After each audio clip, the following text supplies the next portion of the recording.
Thank you so much for having me. It's really wonderful to be with all of you. And happy Pesach! It's coming up. I've got a little bit of work to do still. I'm sure many of us do. And I thought that even though we are going to be reading Parashat Tzav tomorrow for Shabbat HaGadol, and then we're going to go right into Pesach, I wanted to focus on Pesach because all of our minds are in Pesach mode, either are there or getting there. Pesach is my favorite Chag of the year. I absolutely love this holiday. And I have to say, a second Pesach in pandemic times is definitely hard. So I want to just acknowledge that I bet a lot of us are entering, or I imagine a lot of us are entering these next days of Pesach with lots of feelings, as we do every year, Sidarim are complicated sometimes, navigating all those different things we're navigating.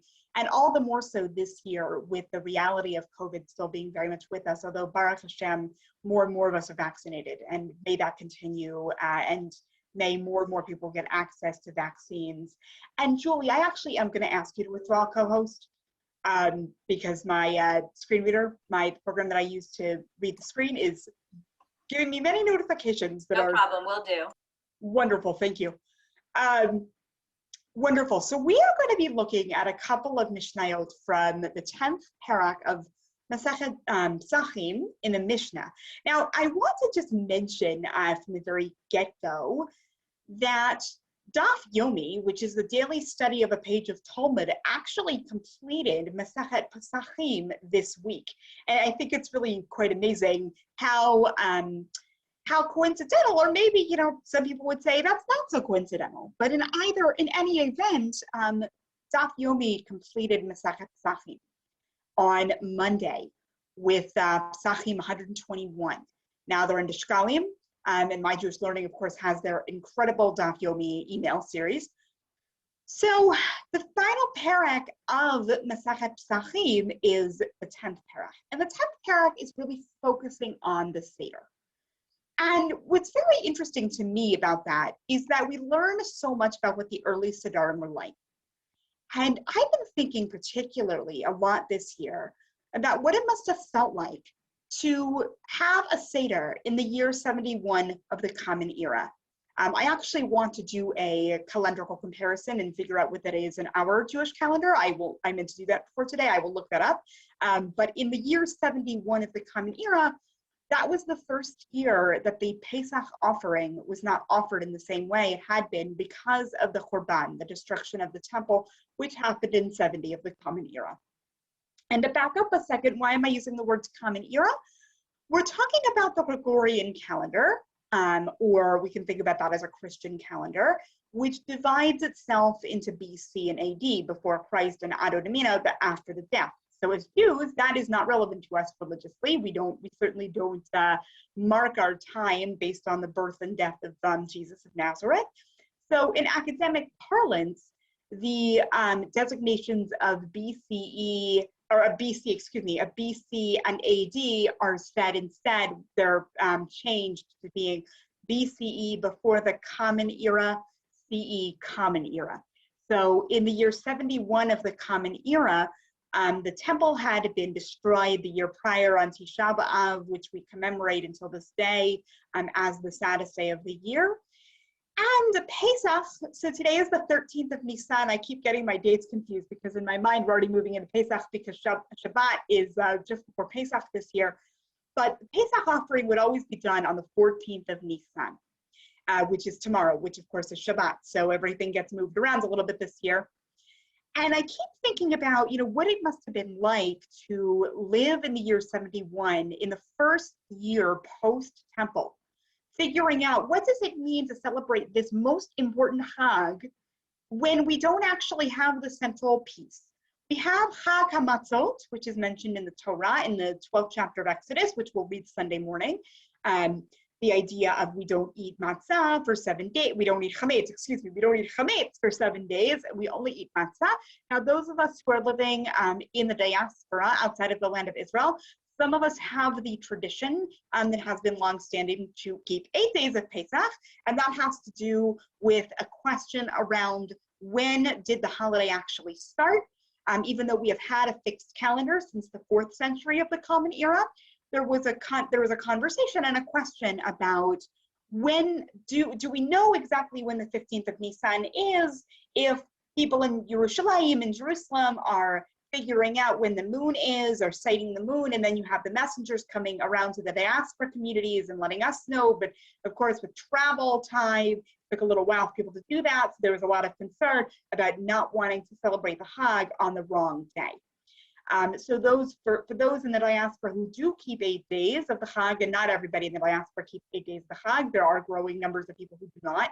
And the Reform movement, for example, I don't believe, I'm not an expert in this, so if anyone on this call is Reform and can correct me, I'd be grateful. I think the Reform movement largely does not keep 8 days of Pesach. That is for an entirely different reason, having to do with getting the sense of we know when the holidays are, we have this fixed calendar, we don't need this extra day. That being said, whatever it is, we have the idea of Chag HaMatzot, the holiday of matzah, when we do not eat chametz, but we don't have the Korban Pesach. So in the rabbinic period, which started immediately after the destruction of the temple and went until about the 5th or 6th century of the Common Era, we had the Mishnah and the Talmud come into being. We actually have 2 Talmuds. We have the Jerusalem Talmud, the Talmud Yerushalmi, and that was largely compiled in the Galil and the Galilee after the destruction. So the people who were writing that Talmud were folks who were living in a post-destruction era and navigating what it meant to live Jewish lives in that context. And then you have the Bavli, and the Bavli is the more authoritative Talmud of the 2. And when we think about Daf Yomi and Talmud study, we're talking about Bavli. We're not talking about Yerushalmi, although of course there are people who learn Talmud Yerushalmi. And the Bavli is, you have the Mishnah, which was written and codified in the land of Israel, and was codified by Yehuda HaNasi, by Judah the Prince, in 200 of the Common Era. And then you have the Gemara, which is the commentary on that, which is written largely in Bavel, in the largest diaspora community living in what we call Iraq, but which they called Bavel. So that's a little bit of context into what is the Mishnah. So the tractate of Pesachim is in a larger section of Talmud called Seder Moed. And Seder Moed, Seder, again, Seder, we're going to be talking about Seder. Seder actually just means order. Seder is the term that we refer to the 6 large sections of Mishnah and of Talmud. Not every tractate of Mishnah has Gemara on it. So not every tractate of Mishnah is in the Bavel, because not every, or in the Bavli, because not every tractate has Gemara. Pesachim is 121 folios, so it is quite expensive. And the 10th chapter of Masechet Pesachim, both in the Mishnah and in the Gemara, is largely about the Seder Shel Pesach, about what we know as the Seder that we will all be doing on Saturday night, and many of us will be doing on Sunday night as well. So what is the Seder? Rabbis are trying to figure that out. What do you actually have to do to have fulfilled an obligation? And what does it mean to have an obligation for this Chag when we don't actually have the Korban anymore? And there's a whole conversation earlier in the Tractate of Pesachim, pages and pages and pages of the Tractate of Pesachim talk about the Korban. Talk about what does it mean to bring the Korban, who brings the Korban for a household, can women bring the Korban, what are all the rules and regulations of that? I think about that as a really important and interesting paradigm, because we're talking about folks who probably never brought the Korban themselves, or if they did, they were in the last generation of folks who did. So just as in our time, lahavdil, I'm using the word lahavdil to say that this is not a direct parallel, and we always should be careful with our analogies, we have experienced a tremendous change in our ritual practice this year in ways that certainly I could not have imagined. If you had said to me a year and a half ago, there will be such a thing as a Zoom Seder, and people will be logging online, and we had live streaming before, but it was always kind of an auxiliary to the sanctuary, right? Whenever I would encounter live stream services, it was always understood that, well, it's live streamed, but actually what's happening is the service in the synagogue, and the live stream is enabling access to the synagogue-based service. Never did I imagine a world in which Zoom would become the new sacred space that we would be gathering in for study, like we're doing now, for tefillah, for prayer, for all these things. And what does it mean to have a completely upended ritual life? And the rabbis of the Mishnah, known as the Tanaim, had to grapple with that in a deep and tremendous way. Try to figure out, what is Pesach? How do we represent this? What are the symbols that we all need to have? Because that is ultimately what the Seder plate is. The Seder plate, we have the symbols on the Seder plate because they are a Zecher HaMikdash. They're a memory of the temple, particularly the shake bone, or for those of us who don't eat meat, the beet is a memory of the temple, but so is the Hillel sandwich. And so are a lot of other things. We have these things here as a memory of that sacrifice that we used to make. And that can be really hard for those of us for whom the idea of offering animal sacrifices feels at best anachronistic, right? For those of us for whom animal sacrifices, we're quite happy that they were replaced by tefillah, I think it's still really important to have an understanding of what it meant for our ancestors to offer these sacrifices and what it really meant for them to undergo this incredible shift in ritual. So today we're going to predominantly learn a single Mishnah in the 10th parak of Pesachim. So I'm going to invite you to open the source sheet. I'm going to invite you to go to Mishnah 5, to Mishnah Hey. That's where we're going to focus. We may do a little bit of Mishnah Daled. I recognize we're doing them out of order, but simply because of our time constraints and because I want to hear from you, the way we're going to do this is I'm going to teach the Mishnah and do a little bit of explanation. And then once that's through, then we're going to open it up for chatted questions or for people, if you want to unmute and speak your question. We'll get there, and I will again repeat that when we get there. For right now, you can either listen to me or you can follow along in the source sheet, or both. And again, we are looking in the 10th parak of Pesachim, and we are looking at Mishnah Hey, at Mishnah 5. So a couple of things I want to name. The Hebrew is here on the Sefaria page, and I strongly encourage folks, if you are able to look at the Hebrew. For purposes of making sure we are all together on the same page, I'm going to be reading in the English, and excuse me one second, I'm going to have a sip of water real quick.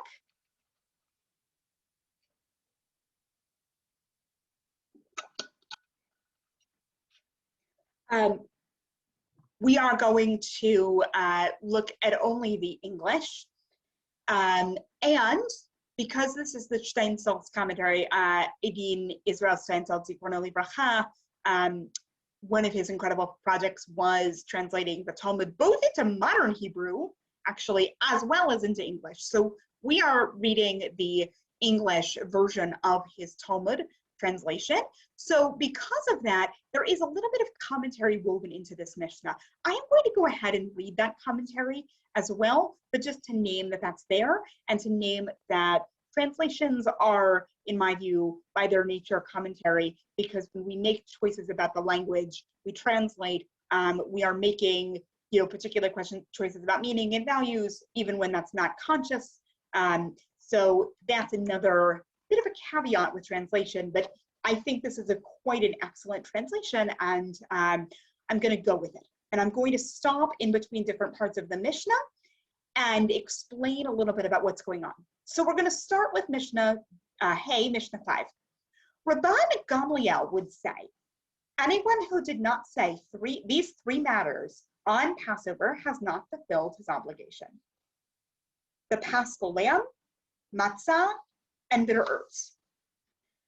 When one mentions these matters, he must elaborate and explain them. The Paschal lamb is brought because the omnipresent passed over the houses of our forefathers in Egypt, as it is stated, that you shall say, it is the sacrifice of the Lord's Paschal offering. For he passed over the houses of the children of Israel in Egypt when he smote the Egyptians and delivered our houses. In Exodus 12:27. Rabban Gamliel continues to explain. The reason for matzah is because our forefathers were redeemed from Egypt, as it is stated, and they baked the dough that they took out of Egypt as cakes of matzah, for it was not leavened, as they thrust out of Egypt and could not tarry, neither had they prepared for themselves any victual, not quite sure what that word means, excuse me, in Exodus 12:39. So basically I understand that to mean, I'll put that in a different language. Basically what I understand that to mean is, here we have the basic explanations that a lot of us are very familiar with. Why do we have the Paschal offering? Because our houses were passed over, like the firstborn particularly. That's why we have the fast of the firstborn, which was observed yesterday.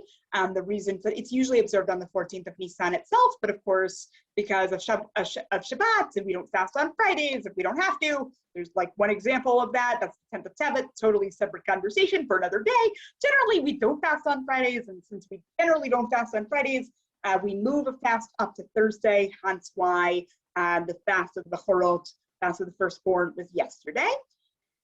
And again, the matzah. So why do we mention matzah? We mention matzah, of course, because we had to leave the chipazon in great haste from Egypt. We didn't have time for the bread to rise. I think we're all quite familiar with that idea, that we had to leave at chatzot, at midnight, and because we had no time to bake, we grabbed everything we had and got out of there as fast as we could. So another thing to just mention as we're going through this Mishnah is that when we talk about fulfilling our obligation, we're talking about the obligation that we have to tell the story of Yetziat Mitzrayim on the 15th of Nisan. That is effectively what the Seder is doing.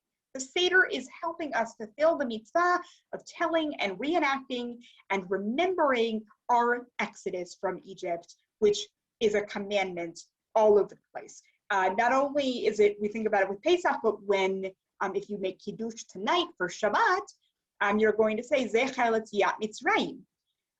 It's mentioned twice a day in our tefillot. It's one of the 6 remembrances. There's a tradition that some people have of every morning. They're like 6 little statements that people will say. One of them is Yetziat Mitzrayim, things that we should always remember and never forget. It's everywhere.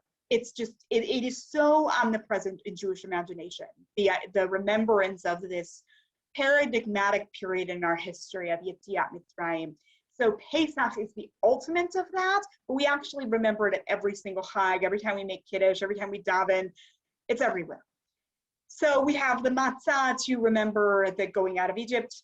And then again, we have the idea of, we need to mention the bitter herbs, the matzah, and the Paschal offering as a way of fulfilling that obligation to do that mitzvah, to tell the story of the Exodus. So I'm going to continue.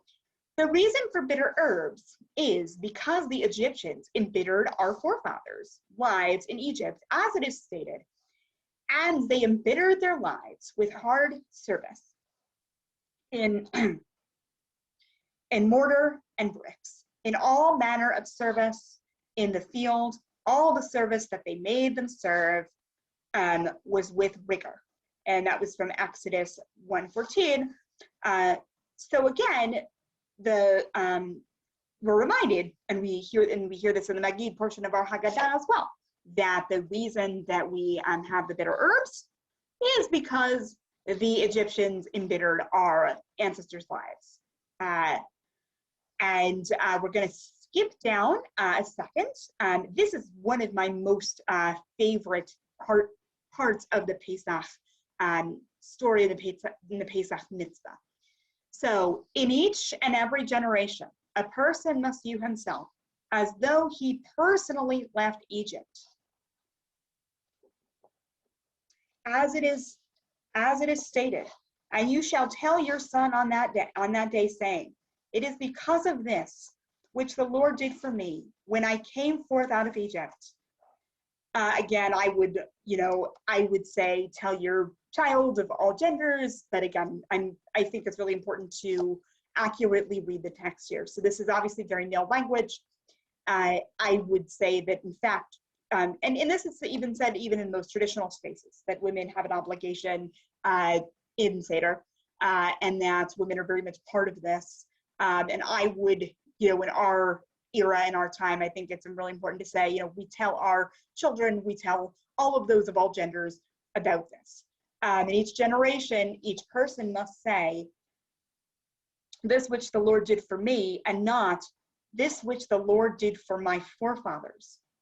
So here we are again. Pesach is not meant to be a ritual that is kind of like put on the shelf and we bring it out every year and we remember what our ancestors experienced. That's certainly part of it. It's certainly part of thinking about connecting the Dor Vador from generation to generation. But I think also really the Mishnah here is reminding us that this is not about just our ancestors. This is about ourselves. We're part of this. It's been over 3,000 years since Yetziat Mitzrayim. We're still doing this ritual. This is one of those things that's kept our people together. I think it's one of the most beautiful parts of being a member of the Jewish people, is just doing this every year, really reliving that story and being asked to really relive that story and make it ours, which can feel really hard. Like, what does it mean to go out of Egypt? And for those who may have learned with me in other contexts, I'm really interested and committed to Jewish contemplative and spiritual practice. And there are a lot of different Hasidic teachers and modern teachers and everybody in between who talk about this notion of what does it mean to see oneself as though one came out of Egypt. And there are so many ways to understand that, because Egypt, Mitzrayim, comes from the Hebrew root for narrow. There's a psalm that some of you may know. It's in Hallel, which we say every day of Pesach. Min hametzar karatiya anani b'mirchavya. So from the narrow place I call out, and Hashem, you answer me from a great expanse. What are those narrow places that we are trying to liberate ourselves from? That Egypt is not merely a physical locality, right? It's not only about geography. Great, I need to imagine myself as though I have come out of Egypt, but it's also about how do I imagine myself as coming forth from those narrow places that constrict me, from those places that I feel stuck. What are those changes? I can't speak for anyone else, but I can say for myself that certainly in this time of COVID and quarantine and a time in which our worlds have just so completely, really just contracted, we feel so narrow. It can feel so deeply narrow. And, not only to mention what's going on for us collectively as a human species, but what's going on for ourselves in our general lives and in our personal lives. And many of us are dealing with so many different issues right now.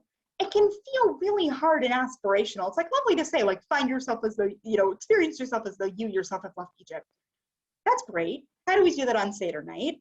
One of the beautiful things I think about Seder coming after Shabbos this year is that some of us may have had an opportunity to actually rest a little bit. Too often, we go right into Seder having done a full day of cleaning, cooking, working, whatever it is. And then we have like hours of ritual and we're like, great, so I'm supposed to be totally present for this and I am exhausted and I don't get to the meal till 11 o'clock at night and I don't like eating late and, right? And it can sometimes feel like the form of the ritual doesn't get us to the ikar of the ritual, right? That it's hard to find yourself feeling like I've left Egypt when what you're thinking is, I just want to crash, or I'm done, I'm tired, can we get through the Magid? We have an opportunity this year, perhaps, to take a little bit of time to, meditate, to think, to journal, to draw, to reflect on like this notion of like, what does it mean to come out of Egypt? What is that narrow place? I think also it's really important to name that with the aspirational nature of all of this, I know for me, I can very easily think like, great, so let me think about 5 different places of narrowness that I want to imagine myself coming out of. Well, that's not how humans work, right? I know that when I say that to myself, like, I'm going to change this, and I'm going to change this, and I'm going to do this, I find that I am simply putting myself in a situation where I'm not going to be successful. So thinking about, what is that thing that I really want to free myself from this year in incremental ways? What is that incremental shift that I can make in my own experience? What is that narrowness, whatever that narrowness is, that I can emerge from, that I can imagine myself emerging from, and knowing that it ultimately took our ancestors 40 years from the time of the Yetziat Mitzrayim, from the time of the Exodus from Egypt, until they entered Eretz Israel, until they entered the land of Israel. And of course, we have Dayenu, which has the 15 steps, which people sometimes correlate to the 15 steps of the Seder, the 15 Psalms of Ascent, the 15, like there are lots of different associations with 15. But one of the interesting paradoxes of Dayenu is that, it'll say something like, if you had only given us the Torah, Dayenu. If you'd only given us Shabbat, Dayenu. If you'd only helped us enter the land of Israel, Dayenu. And people say, well, Dayenu, but that was part of a larger journey. But I think that there's one way we can think of that, similarly to this idea of imagining ourselves as coming out of Egypt. I might have so many different things that I want to free myself from, right, in whatever way. But if I focus on one, that can really create a snowball effect. And it can really turn into more. And I'm also giving myself something measurable that I can actually achieve, rather than saying, I've got to do all these things, then not doing them, and then feeling completely deflated and defeated. So that is just a little bit of a drush on that idea. And I'm going to now finish out the Mishnah. The Mishnah continues with the text of the Haggadah. Okay, so the Steinsaltz is letting us know that we're going to be encountering a piece in the Haggadah. Therefore, we are obligated to thank, to praise, glorify, extol, exalt, honor, bless, revere, and laud Hashem, the one who performed for our forefathers and for us all of these miracles. He took us out of slavery to freedom, from sorrow to joy, from mourning to a festival, from darkness to a great light, and from enslavement to redemption. And we will say before him, hallelujah. So of course, this piece of our Mishnah is in the Haggadah, and it leads us directly into Hallel, into the first couple of pieces of Hallel. But we go through all of these different phases and all these different stages, and it's all connected to this idea of being, seeing ourselves as leaving Egypt, and imagining that we have come out of that narrow place. And the Piasetzner Rebbe, who is a teacher that I've taught with my Jewish learning before, and is someone who's becoming more and more popular today, thank goodness, is really very committed to the inner life of the neshama, the inner life of the soul. And he talks about this idea of seeing ourselves as coming out of Egypt. But what's fascinating is that he taught it in the context of a drash that he gave on Sukkot. I believe it is in Derech HaMelech. And it was given on Sukkot, but he ties Sukkot back to Pesach, because again, every single one of our chagim, though it has its own individual character, Pesach is really like, this is the Chag in so many ways. This is the foundation of the year. We have entered a new year. Biblically, Pesach is the first day is the first Chag of the year. We think of the new year as Rosh Hashanah, that's the new calendar year. But in a lot of ways, Nisan is actually the first. It is the first month calendarically of our year.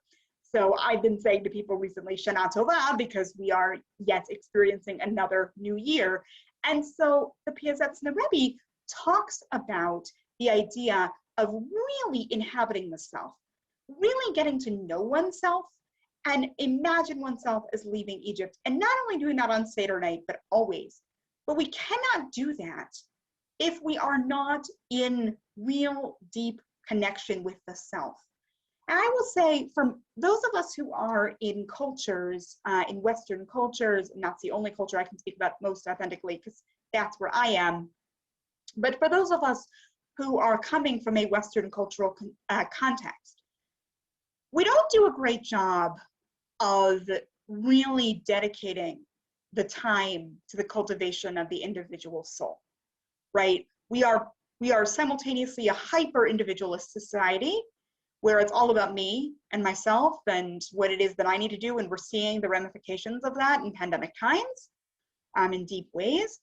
And at the same time, we don't really spend the time that we ought to, in my view, to really cultivate that individual connection with Hashem, with the soul, with the spirit, with the infinite, whatever word you want to use for the divine, right? And or if you don't believe in the divine, that's awesome too. Whatever word you want to use for that which is greater than yourself.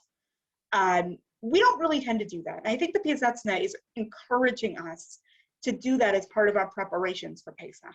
That actually what we need to do is to have that connection, which is so easier said than done. I mean, we don't like to sit with ourselves, I think, as a culture and as individuals. I certainly struggle with this. I am no expert in this. I am aspirationally practicing to get into a better place. But you know, we don't like to sit with ourselves. We externalize. We see this unfortunately so often, and ramifications of what it means to externalize when we're not sitting with ourselves, when we're not sitting with what is really beyond and beneath the surface. And when we can do that and bring that consciousness into our Seder, we can really fulfill what our mission is teaching us here, which is the idea that this is not for our ancestors alone. This is ours. We are part of this chain. We left Egypt as well. Not only our forefathers who may have physically left Egypt, but all of us Jews left Egypt. And we're leaving Egypt all the time. And it's such a foundation for everything else we do in our tradition. Everything links back to this. I can't even, like, this is the central, this is like the centrality of the centrality from my perspective. Everything is so interconnected. This is our story. This is our people. This is how we imagine ourselves. And not only is this so central for us, but it's such a powerful story that other communities who have been victims of terrible discrimination and enslavement and victimization in so many ways, and I'm thinking particularly about folks who are African American or Black, thinking about the ways in which the Black church really took the story of the Exodus and made it come alive in such an important and visceral and immediate way. And that really gave people chizuk and strength. And so, hold on one second, I'm gonna have a drink of water.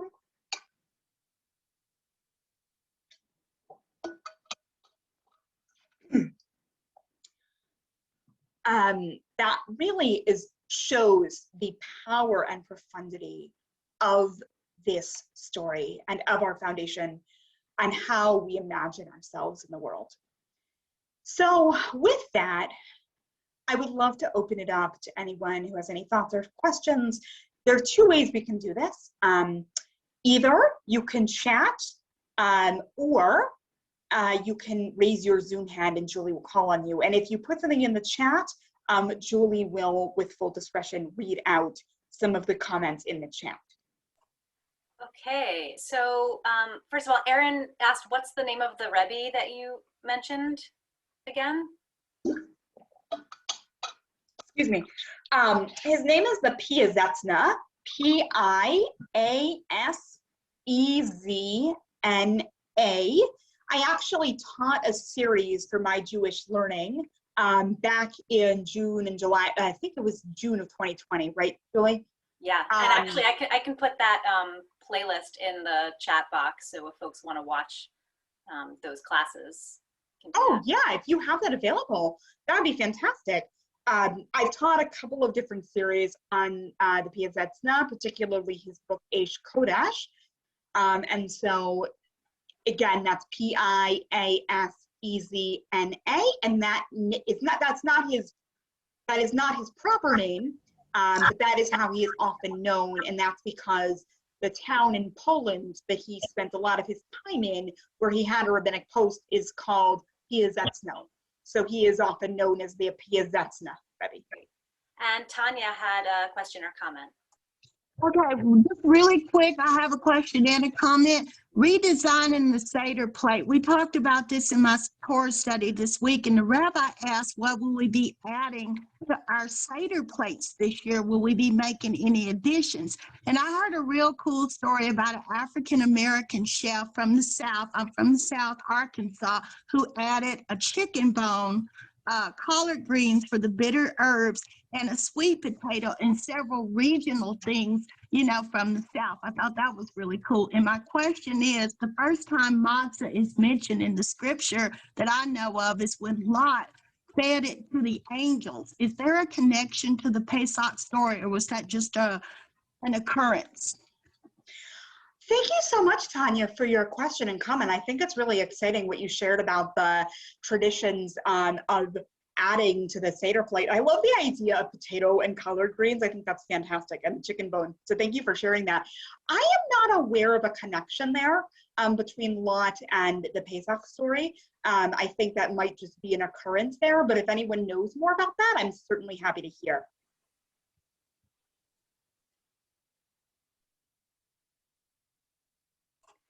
Rosa, go ahead. Okay, so the connection, according to some of the commentators, is that it was Pesach, and and somehow or other,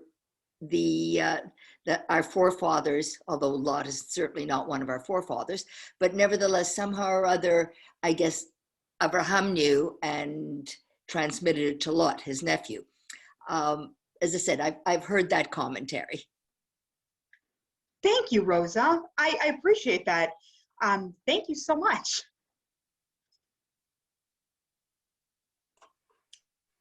Anyone else have a comment or question they would like to ask, either in the chat box or if you want to? Oh, Rosa, did you have something else? Go ahead. Trying to lower my hand. It doesn't want to lower. Oh. I've been struggling with that the last couple of days myself because it moved. It's now in the reactions bar, so. I can, oh, it's gone now, Rosa, you're good. Okay, I did put the link to your class, the recording that is in the chat box if anyone wants to watch that later. Anything else?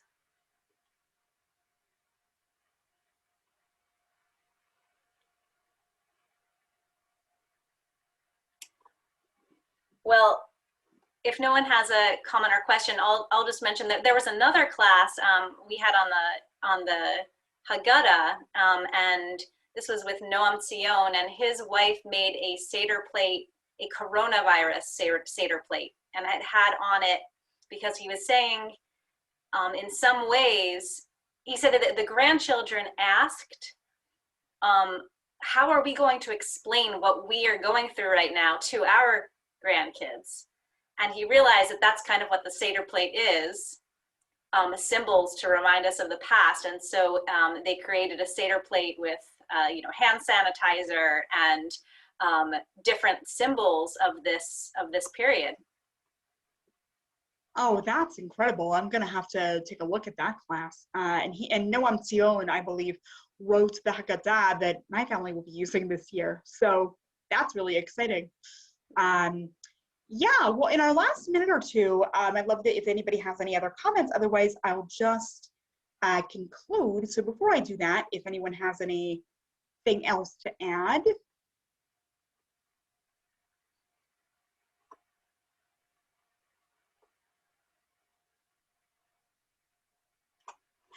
One thing I do really want to commend, and I unfortunately don't have the link handy, Ilana Arian wrote a beautiful song called Yetziat Mitzrayim, and it is putting this text that we've studied to a beautiful, beautiful melody. It's one of my favorite Pesach songs. I listen to it even when it's not Pesach time. It's just a gorgeous, gorgeous way to actualize this idea. And then she has a beautiful English interpretation of it that goes along with the text. And so if you are as interested in Jewish music as I am, I really recommend that. Steve commented that maybe the last words of the Seder next year in Jerusalem were always in part aspirational, but the pandemic gave us a new literal meaning and potential those words might have other meanings over time. Yeah, absolutely. And I think that it's both an aspiration and also a deeply felt sense of we're not going to give this up. We're not going to stop yearning. We're not going to give up that connection. That's in our spiritual DNA, and even as far as we are from Yerushalayim itself in the geographic sense, there's the idea of Yerushalayim Shel Mata and Yerushalayim Shel Ma'ala. So Yerushalayim Shel Mata is the lower, or the earthly, the physical locality of Yerushalayim, and then Yerushalayim Shel Ma'ala is the heavenly Yerushalayim. So I think we can also not only think of next year in Yerushalayim as aspirational and as something that's in our spiritual DNA, but also what does it mean to think about a heavenly Jerusalem versus an earthly Jerusalem? What does it mean to inhabit both or one or the other? So that's something I definitely think about a lot this time of year as well. And what was the song that was just mentioned prior?